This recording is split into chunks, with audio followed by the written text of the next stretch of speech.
Okay, so this is HESI English Mock version 3.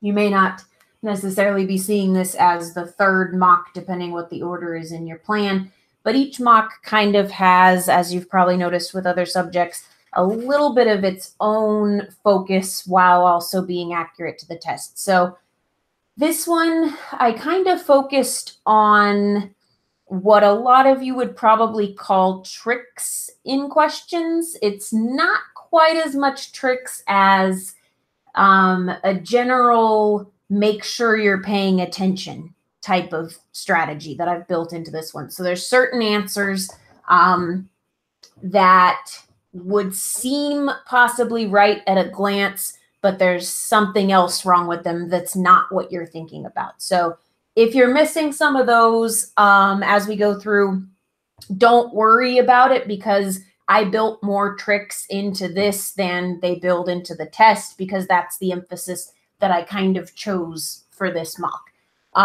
So I'll point out what those are. A lot of these, I'm just going to give you the answer, because by the time you get to your mock English, a lot of you are in a huge hurry to get it graded and find out what you need to review. So I'm going to keep this as short as I possibly can. I will explain answers that I think I can get something out of explaining, and then otherwise I will just make absolute sure that I'm tagging where these are coming from in the left margin, what class they're from, so that you can ask me about them or review your class. So question 1 is a subject-verb agreement. So this is from English 3 is subject-verb agreement, and then this style is also from the English supplement that you took. That's the HESI specific. So the English supplement's point was to kind of take that subject-verb agreement that's already a pretty tricky thing to deal with, and then look at it in a slightly harder way like the HESI asks them. So this question is a classic HESI subject-verb agreement question. So it says each player, and then you have to fill in the word. A lot of what we did in subject-verb agreement in class was looking at entire sentences built and having to identify the subject and then the verb and decide if they were right. The HESI often likes to, instead of doing it that way, they like to do a blank, which is initially, it looks like it's harder, and that's what the point of that supplement class is. It's really easier in a sense, because you get to take the word and put it in there, so you actually don't have to find the word that's accompanying the subject on your own. So each player had blank own uniform in the locker room. What you're looking at here, the reason that I'm talking about subject-verb agreement, is the word each is a singular quantity word. And so when we use each, we essentially act like what we have right here is she or he. So when we say each player, we're just talking about one person at a time. So the answer to this one is going to be C. And the question I always get on this, and the reason it's the first question on the whole test, is, well, how do we know it's a female or a male? And we don't, but they don't have his and her. So her is not an answer choice. So that's how we know it's not a female that they're referencing, is because her is not an answer choice. And I did put she up there because I just chose one randomly. But essentially what this says is each player, each being he, had his own uniform. The exact same thing would have been accurate had that answer choice said her. There is no way to discern between the two of them unless they provided a gender somewhere else in the sentence, which, keep in mind, they could have. So some sentences, there will be a gender indicator that you will be responsible to notice. If it just says each, that's either his or her, because it's not its. We are talking about a person. It's not plural where it's they, and then it's not our. So the second one, kind of along the same lines, English 3 and English supplement, also along the lines of subject-verb agreement. This one also has a quantity word. So you want to make sure you've reviewed with your English 3 class all those different groups of rules. That sheet that I give you that has all the yellow highlighting in that class, that is your absolute guide to what the different groups of rules are and what you need to look for each time. So the first thing you always look for with subject-verb agreement is, do I have a quantity word, whether it be a singular quantity word or plural? So this was a singular quantity word. This one here is going to be a plural quantity word. So all causes us to speak like it says they, where each causes us to speak like it says he. And there's other ones like that. So there's quantity words, there's groups, there's one single subject by itself versus like two different people with an and between them. Brian and Lindsay versus Brian as well as Lindsay versus Brian or Lindsay. So each one of those that I just listed should sound not only familiar, but you should have been able to recall as I was listing that how those rules apply. So you need to be looking for, do I have a quantity word? Do I have a group? Do I have more than one subject? If I do have more than one subject, are they brought together by an or an as well as? That should be right off the tip of your tongue. If you're going to be successfully getting through this mock, and then certainly when you get to the real test, each one of those groups you should know right off the top of your head, and that's what you should go in looking for. There's a lot of these that are kind of a mix of different classes. This one I would say is a mix of 1 and 3. So you're choosing the appropriate verb, which again is subject-verb agreement, the subject being this person's daughter.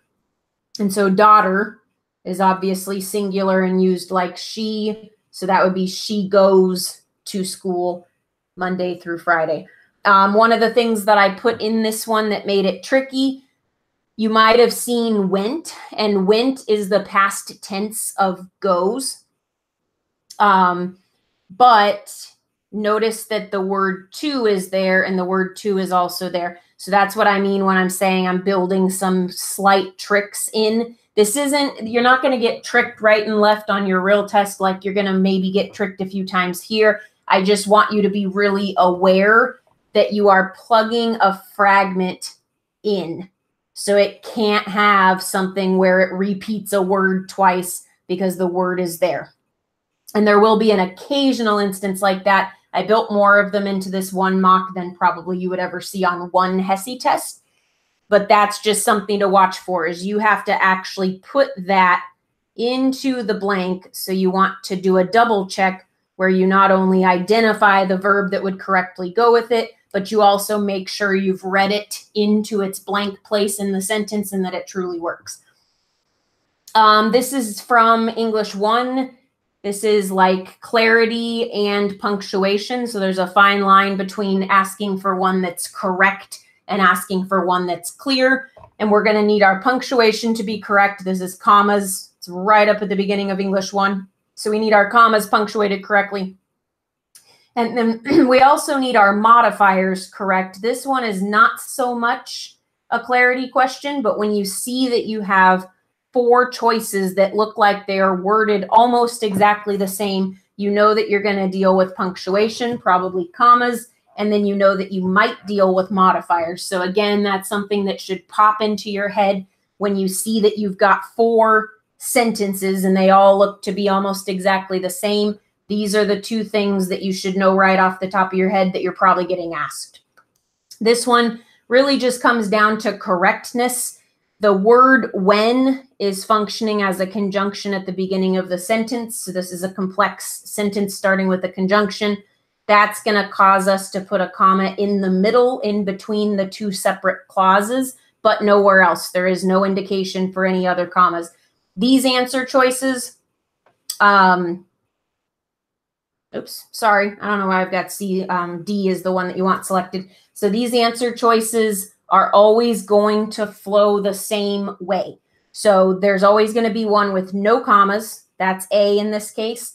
If there's a conjunction, there has to be a comma. So you're always going to see one that's got no commas. You're always going to see one that's got an extra comma or 2 extra commas or 3 extra commas that just looks like it's commas everywhere. And you'll always know to take that out. In this case, I built a little bit trickier of an answer choice in with C. You can see how easy it is to almost fall into that, like I just almost did, because you're paying attention to the comma being in the correct place. But keep in mind, wording is also part of that. That's the modifiers concept. It makes a lot more sense and it's a lot more clear and correct to just say, when I went to the store, I bought 5 apples instead of I went and bought. So I went does not appropriately fit there. That's adding a modifier that we don't want in the sentence. So D is going to be the clearest and the most correct.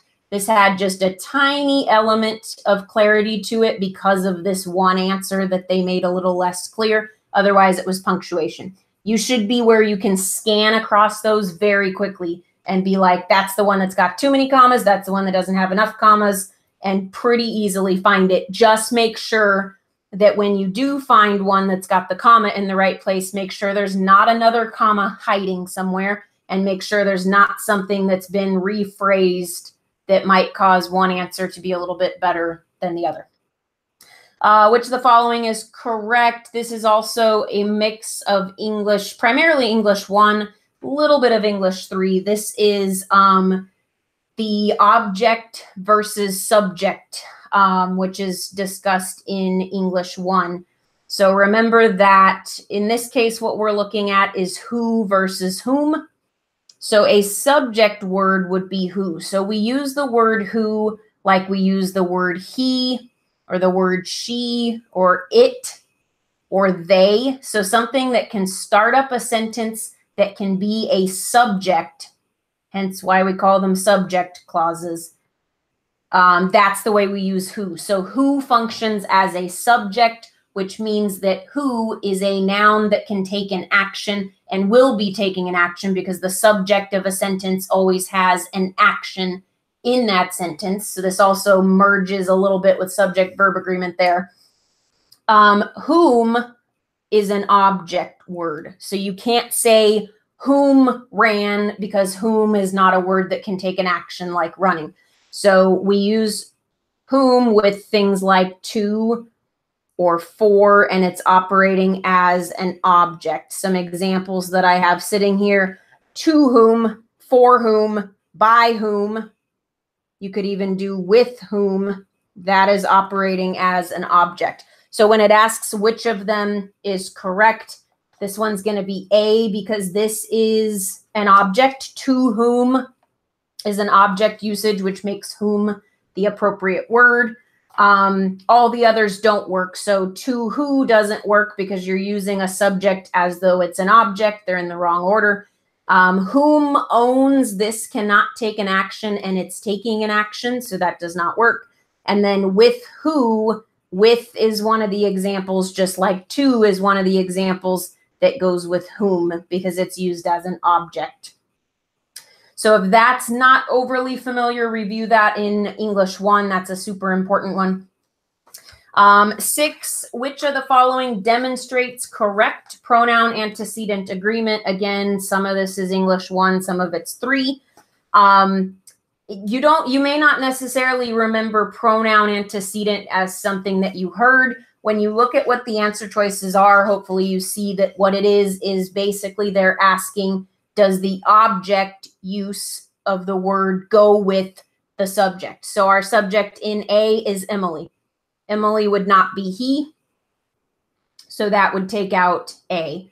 This one here, Megan, and again, he. I try to use very gender-specific names. I realize that in certain instances, there actually could be somebody with that name that is not the gender that you would expect, but for the purposes of the test, you know, they're not going to use super neutral names like Sam. They'll use something that you can relatively assume is one gender or another.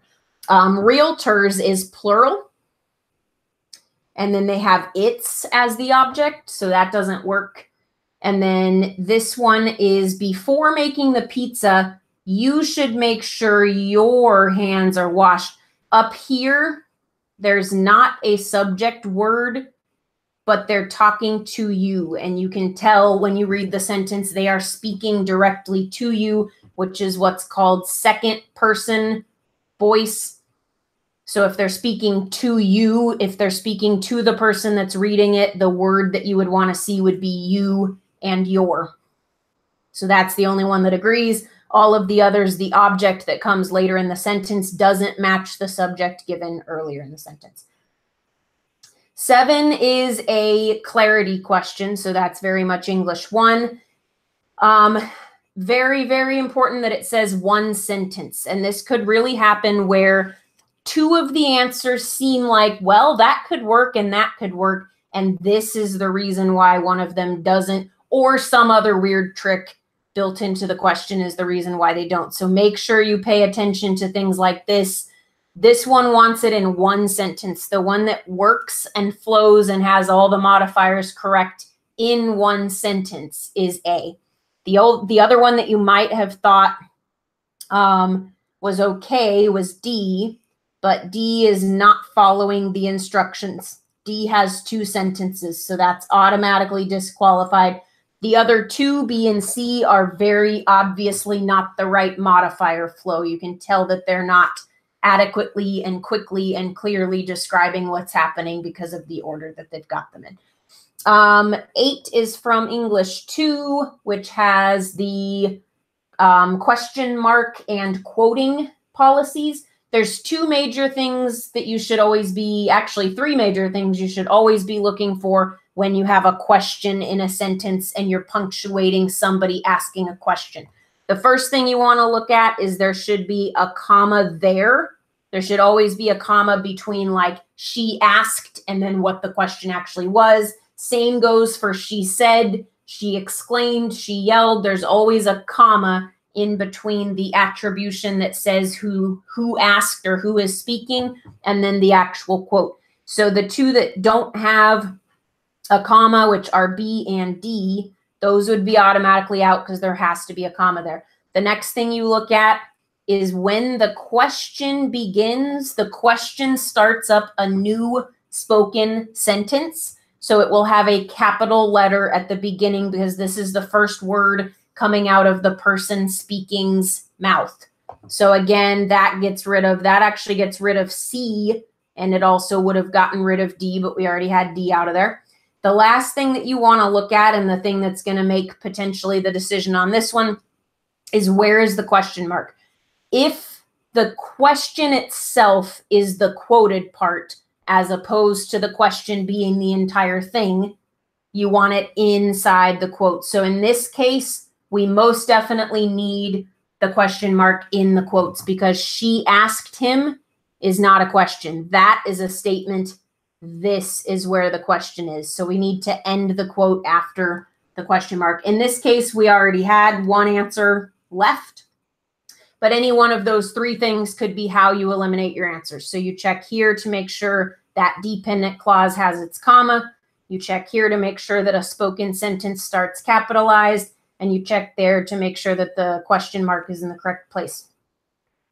Also from English 2, so this says which is correctly punctuated. It doesn't specify that it's possessive punctuation, but once you look at all the answer choices, you see that it is.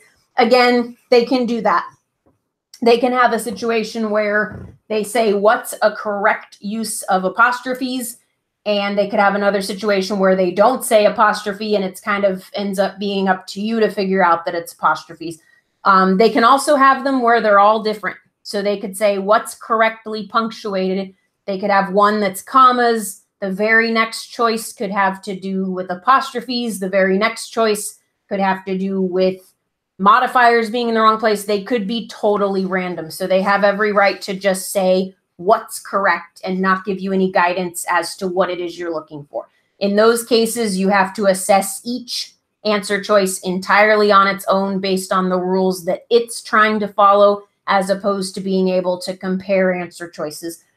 Always look at answers individually to begin with, because comparing answer choices is not the best way to be accurate.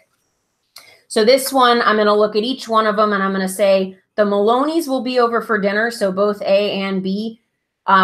There's no possession in that. The Maloneys are not owning something there. It's saying that they will be over. So you would not use an apostrophe in either of those cases because there is no possession next to the apostrophe. The pack of wolves stored, this says it is. So that's an incorrect use of an apostrophe, and that's a contraction as opposed to possessive. That leaves you with D, which is boss's day, and that is how you would punctuate boss's day as a possessive. 10 is from English 1, talking about subject of the sentence. You also learn a lot about identifying subjects well in English 3.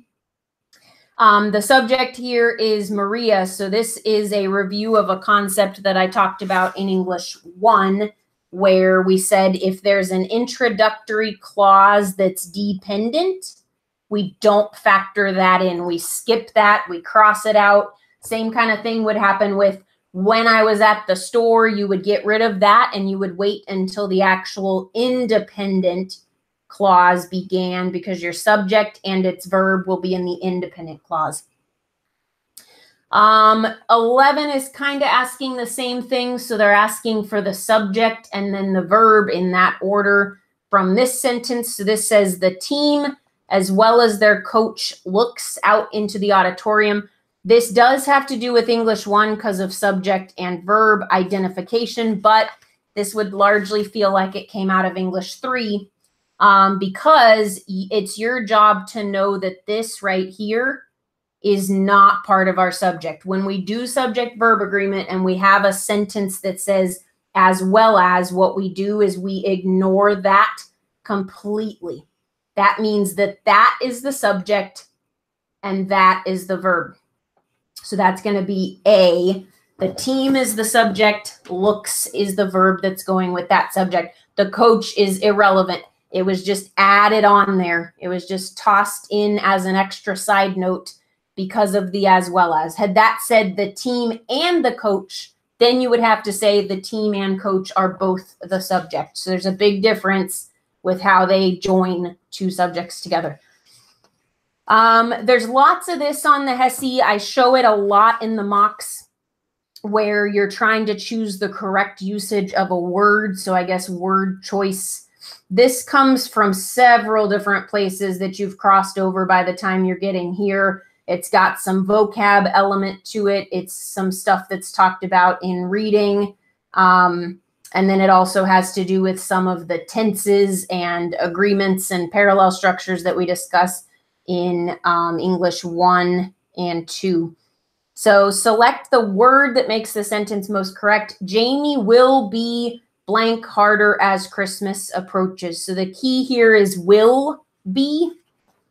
So she will be working. Any of the others do not work in the sentence the way that they seem maybe like they will. The one I would say is closest is probably going to work. Working and going to work seem similar, but that does not fit within the sentence. Jamie will be going to work harder does not make sense. They're trying to say she's going to be working harder, or going to work would maybe go with the word more. And that's not what we have in this sentence. 13, select the word that makes the sentence most correct. This is parallel structure. You've seen it in other mocks. And again, it's a collaboration from lots of different classes. This is getting at, if you're going to make a list and you're going to say running, fishing, the third item in the list needs to be in the same format. So running, fishing, hiking. They could have said, I like to run, to fish, and to hike, and that would have made B correct. And they could have used going. They could have done, I love going running, going fishing, going hiking. But we look at what they already did. They used ing for their verbs. But that was it. They didn't use the word to. They didn't use going. So you want your third word in the list to line up with the structure of the other two. Same type of thing here. This has got some tense and it's got some subject-verb agreement. So I guess you would say this is from a combo of 1 and 3 again. HESI is very much a combo of English 1 and 3. If the ice cream man comes by later today, the children, so there is some subject verb agreement with children and what word we would use with children. And then there's tense with if he comes by later today. So that one is going to be will be excited. So the two that are pretty obviously not going to work are C and D, because it's coming later today. So it can't be are excited or were excited. This is future tense. This is past and this is present tense. So the tenses don't work. The would be excited would rely on the earlier half of the sentence sounding hypothetical. If he were to come by, they would be excited. This is very much in an active voice. If he comes by, they will be excited. So would be doesn't fit because they didn't set it up to where it seemed that hypothetical. It's like if he does, as the options are he does or he doesn't, instead of hypothetically, if it were possible that this could happen, then they would be excited. So would does not fit the structure. 15 is another object and subject, so primarily from English 1, but also helps to be good at English 3. I talked to the receptionist who explained, because this is a verb right here, so that is a subject word. That would be like saying she explained or he explained. When you have a verb, you can't say her, so you can tell that you would never say her explained. That's the same reason why you wouldn't say whom explained. Whom explained would be like saying her explained, and you know that that does not work.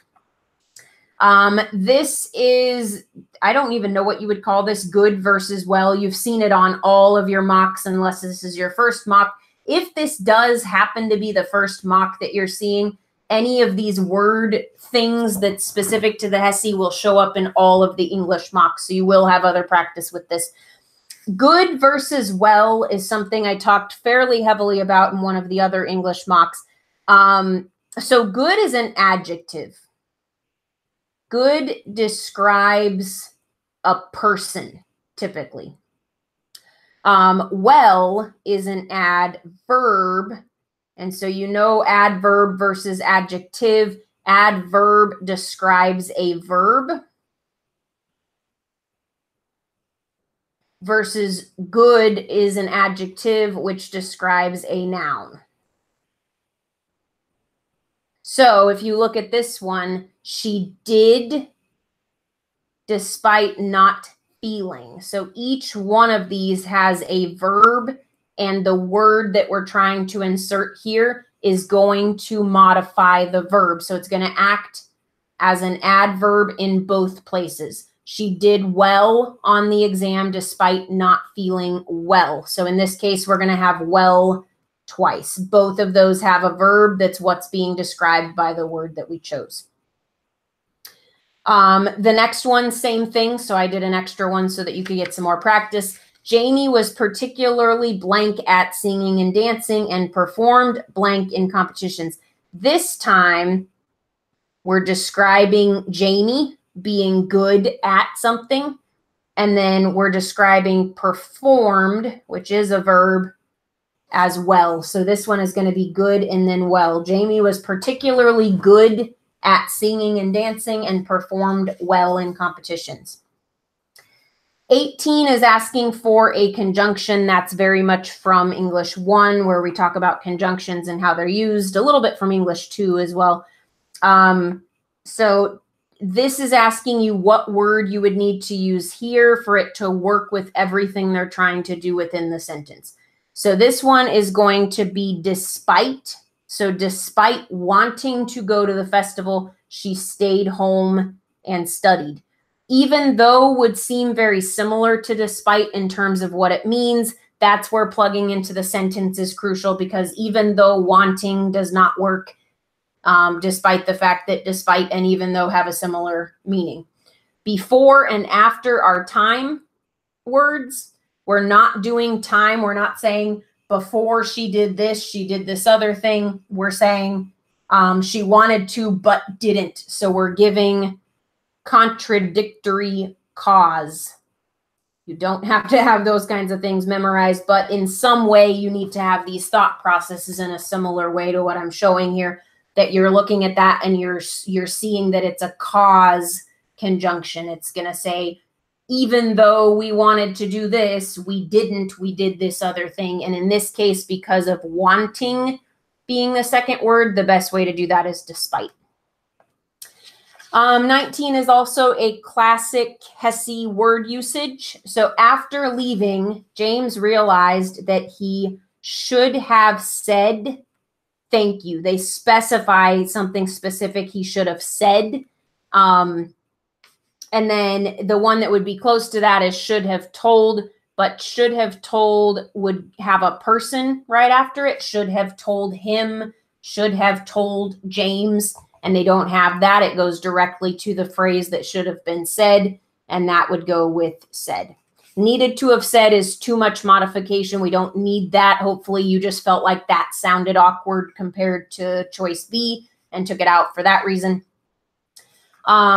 These two, the next two are homophones, which again show up on the HESI mocks. A lot of these homophones you've already got down. Generally, they don't use too many of them that are really hard. The other two mocks do have some of the really tough ones, like accept and accept, or affect and effect. So those ones can be tricky. Definitely make sure that you study back over that from the other English mocks. These two, I wanted to show you a particular group of homophones with this. So you notice that both 20 and 21, we'll look at them together, have the same thing happening where one of the words are very, very similar. The first 2/3 of the word is the same.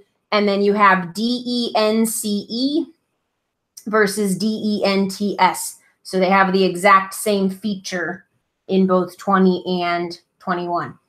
So in both cases, correspondence and dependence are in a state of being. So she claimed her children as her is a plural word to say her kids are dependents. And we've got the S at the end because there are multiple kids who are dependent. That is the state that they are in. That is like a verb that describes the kid. And then her health insurance allows her to claim family members who have financial dependence. That's the E-N-C-E on her income. So in this case, she claimed them as dependents, which is a plural word to describe the type of person that her children are. This one is financial dependence. So that's going to be C. You have sort of the opposite on 21. After correspondence within the team, the correspondents decided to record the video update. So correspondence with the E-N-C-E refers to communication back and forth between people, and that's what they're getting at right here. So this one is D-E-N-C-E. And then the blank decided to record. This is talking about people, and those people are in plural. There's more than one of them. Each of those people would be called a correspondent, which are people who correspond with one another.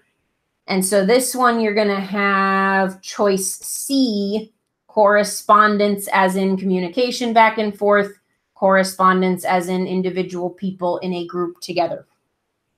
So there's lots of those. The reason that I used these two is there's many others that work that same way, where one of them is D-E-N-T-S and the other is D-E-N-C-E. Typically, I guess the easiest way to think of it is the one that has the E-N-T-S is people or things at the very least, but usually people.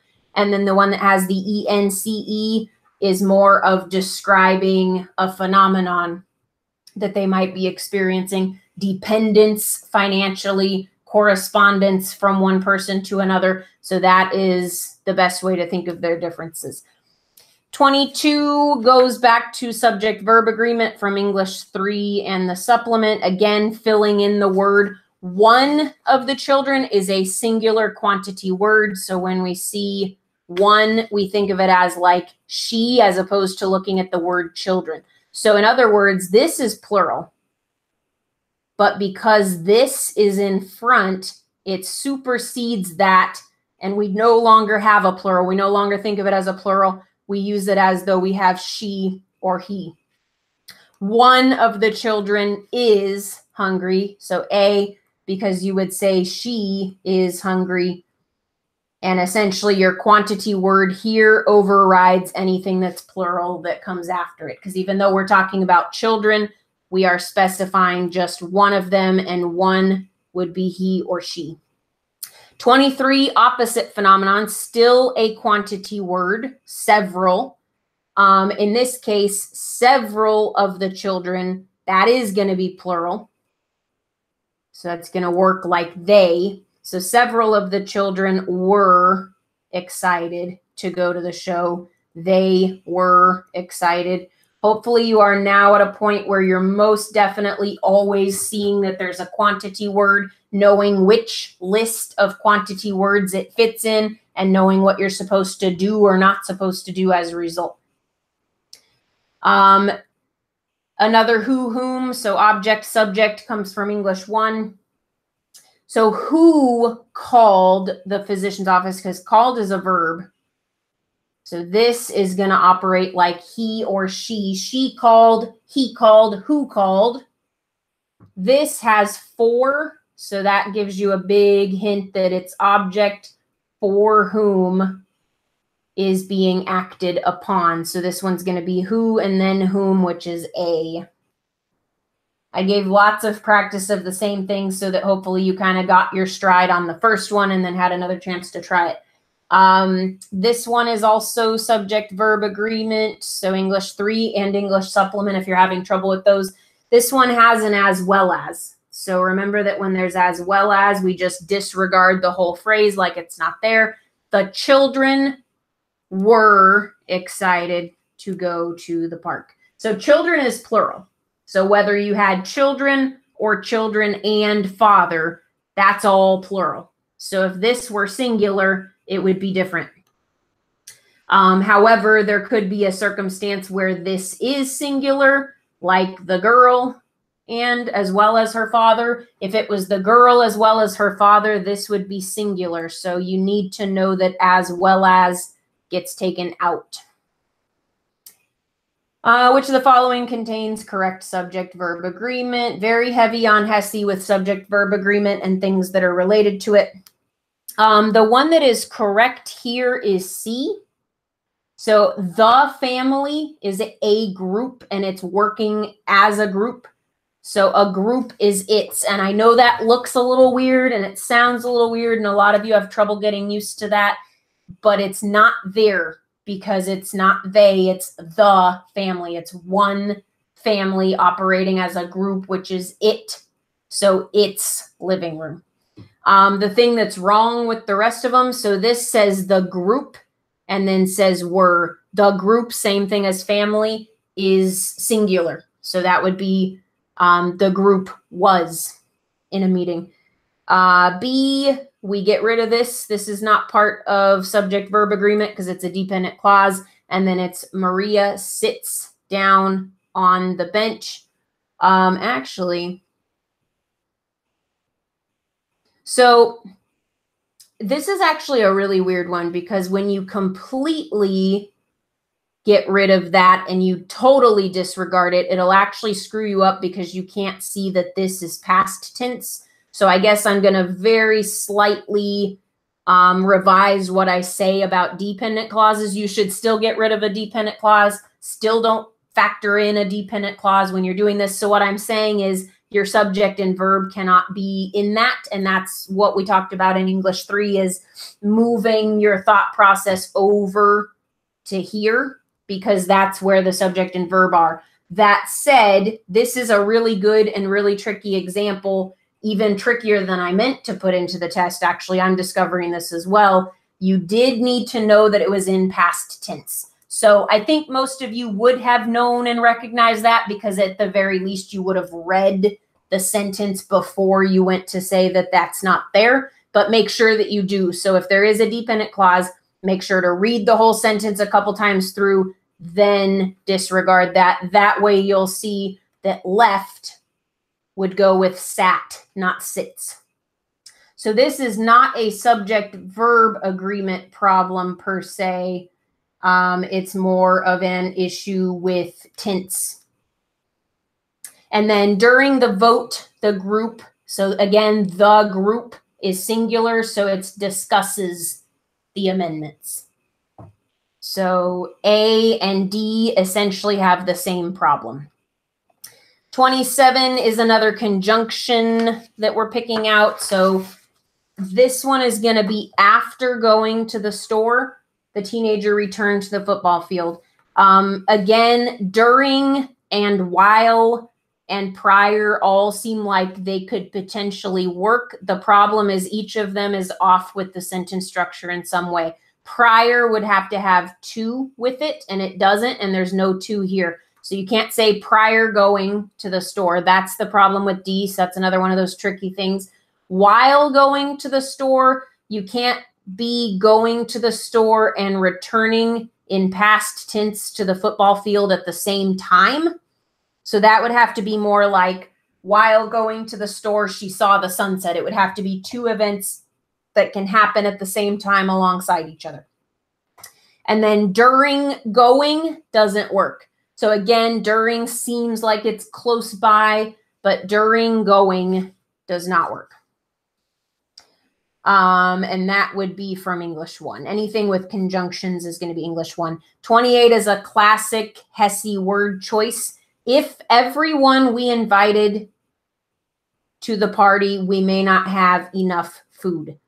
So this is past tense. The word invited is past tense, and it's tricky because the rest of the sentence is in future tense. So previously they invited people to this party. However, the party has not started yet, and they're essentially saying if everyone that they did invite when they invited shows up whenever this party is happening, then we may not have enough food. So this is where you can see that it's present / future tense. It's really in future tense. And that will impact the way that you choose your answer. So it's if everyone we invited shows up, we may not have enough food. Showed up would look like it was close, but showed up does not go with may not. If everyone we invited showed up, it would have to be we would not have had enough food. So that's not in past tense. And then comes to seems really similar to shows up. Shows up to a party, comes to a party, but there's already a to right there. So if you actually plugged in comes to, it's really awkward. So always check for that. They might have duplicate words. They might have something missing. So here, this would have duplicated the word to, but just a second ago, we saw the opposite example where we would need one more word for something to fit. So go through using all the normal indicators that you use, tense, word usage, pronoun and antecedent agreement, making sure they didn't refer to a female and then refer to a male as the same person. Once you've kind of done all those pretty subconscious things, just make sure that you actually read your answer in with the sentence to make sure there's not something weird like that. The next one wants you to list the adverb and adjective. This is something very new that's squeezing onto a lot of the entrance exams right now. It used to be heavily emphasized a long time ago, disappeared for a while, and now it's coming back. I do have a supplement class that is about this if you are still struggling with this. This is discussed in English 1, but adverb and adjective is fairly brief in discussion. Because we talk a lot more about the subject and the verb and how they fit with conjunctional phrases. So if you need more about adverb and adjective more specifically, there is a very short, cheap little supplement class that does that. This one wants the adverb, then the adjective.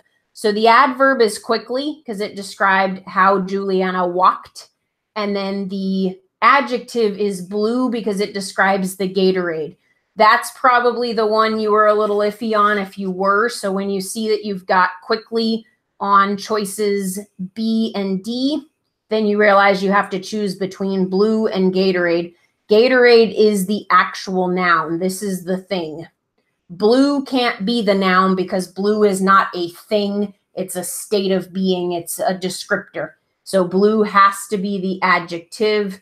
Gatorade has to be the noun that the adjective is describing. So that means that B is going to be correct. Quickly is an adverb and blue is an adjective. 30 is very much a clarity question from English 1. In light of the circumstances doesn't look like your typical conjunctional phrase, but it is one because this is totally a dependent clause because of the way that we started out the sentence. So in light of the circumstances, comma, that would take B out right away. B is the one that's always there that just has no commas at all. And then you want to look really carefully at your other choices to find extra commas. And you will find that C and D both have more commas than needed. It's a pretty long sentence, but there's only one comma. So this is dependent. There's a comma to separate it from this, which is independent, and that's it. 31 also from English 1. Which sentence is the clearest and most correct? So this is both clarity and correctness. This one is definitely a true clarity question where there's modifiers in the right places and wrong places. The one that works here is A. The car with the flat tires. So flat tires has to be right there with car. The car with the flat tires. If you move flat tires anywhere else, then the house will have flat tires or the lot will have flat tires and that won't work. And then right after we say the car and we describe the car, we say it was parked. Again, if you put parked in the wrong place, then it won't say that the car is what's parked. It won't say what's parked. And then a lot behind the house has to go in that order because it's a lot that is behind the house. So we need the car with this type of tires parked in a lot that's behind the house. If you had trouble with any of the others, look for where your modifiers are or review English 1 if you're having trouble remembering that.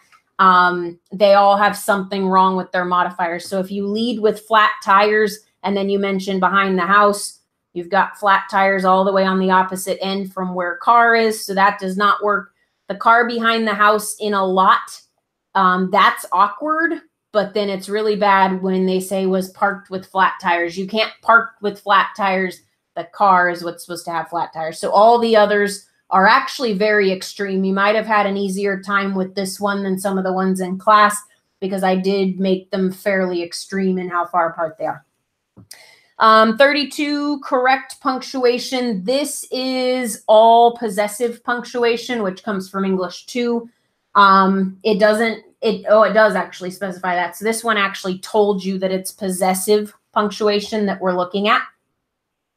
And so you're just comparing the usages of apostrophes and whether they're right. This on A should say my bosses, not my boss. So there's no possessive, but there should be. The dog was ready for their food. I do realize that that's how we speak, but as I pointed out in English 2, that is not correct. The dog is it. We don't say their because their refers to multiple dogs. So that would have to be the dogs were ready for their food, and that's not what it says. C, you might have been a little torn because this is plural. So that would be what you would use if there's multiple cats and they all have that same mother. You don't really know if that's supposed to be the case or not. But when you realize that D is wrong because that says it is, and that's not what we're trying to say there. We're trying to do possessive. Then you'll come back to C. I give a lot of examples that are that way. I give a lot of examples that you look at it and you're like, well, I guess that could technically be correct, but are they trying to say there's more than one cat, or are they trying to just say there's one cat? Because that would affect how you would use it. So in this case, because the other three are way off, they're all using possessives completely wrong. You know for a fact that you can say this is plural because this does have correct possessive punctuation if there are more than one of the cats. So that is it for English Mock 3. HESI is very heavy on English 1 and 3. 2 has some important supporting concepts, but 1 and then 3 and the supplement are critical. Like I said, I have different English supplements that are available. It's not just the one with adverb adjective, but I have a lot of little things like that if you're just wanting to go more in depth with one skill, I probably have multiple ways that you can do that. So let me know if that's something that you need. This is a pretty realistic picture, as are the other 2 mocks, of the proportions of different things you're going to see on the HESI. How much of this will you see versus how much of that is all pretty accurate to what it's going to look like. So your score is also pretty accurate and should tell you which classes you might want to review back to. There's also an English intense review class, which would also be a very good thing that you could do if you have just want some general review. If you have a lot of issues or questions, or you just want to review it, that might also be, that's like a 2-hour class. That may also be an option. So let me know how this went, where you're at on points, and then we can discuss if there is anything you should do or you should work on, whether it be in review or whether you should do something else. And that is it for English 3. I will see you guys later.